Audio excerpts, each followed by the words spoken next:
ఉదయ్ భాను వ్యక్తిగత జీవితంలో చాలా కష్టాలు ఎదుర్కొంది. ఆమె తండ్రి ఎస్కే పటేల్ ఉదయ్ భాను చింతనలో మరణించారు.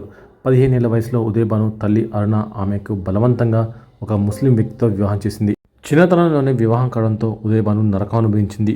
కొంతకాలానికి ఉదయ్ భాను తన మొదటి భర్త నుంచి విడాకులు తీసుకుంది. ఇక ఆ తర్వాత ఆమె విజయ్ కుమార్ అనే వ్యక్తితో ప్రేమలో పడ్డం, అతన్ని వివాహం చేసుకోవడం జరిగింది. వీళ్ళిద్దరి వివాహ సమయంలోనే పెద్ద హైడ్రామా సాగింది. విజయ్తో వివాహం వద్దని ఉదయ్ భాను తల్లి అడ్డు చెప్పిందట. అంతేకాదు అనేక వేధింపులకు గురిచేసిందని ఉదయ్ భాను స్వయంగా అప్పట్లో మీడియాకు తెలిపింది. విజయ్ని పెళ్లి చేసుకుంటే మొదటి వివాహం గురించి బయట చెప్పేస్తానని తన తల్లి బెదిరింపులకు గురిచేసినట్లు ఉదయ్ భాను ఆరోపించారు. ప్రస్తుతం ఉదయ్ భాను విజయ్ అన్యోన్యంగా జీవిస్తున్నారు. వీరికి 2 కవర పిల్లలు, ఆడ సంతానం. ఉదయ్ భాను తరచుగా సంచలన వ్యాఖ్యలతో వార్తలను ఇస్తుంటారు. ఓ ఇంటర్వ్యూలో ఇటీవల మీరు చిత్ర పరిశ్రమలో యాక్టివ్గా లేరు ఎందుకని అంటూ యాంకర్ ప్రశ్నించగా ఉదయ్ భాను షాకింగ్ కామెంట్స్ చేశారు. టాలీవుడ్లో పెద్ద మాఫియా ఉంది. ఆ సిండికేట్ని బ్రేక్ చేయడం సాధ్యం కాదు. అందుకే నా వరకు వచ్చిన అవకాశాలు మాత్రమే వినియోగించుకుంటున్నానని చెప్పుకొచ్చారు ఉదయ్ భాను.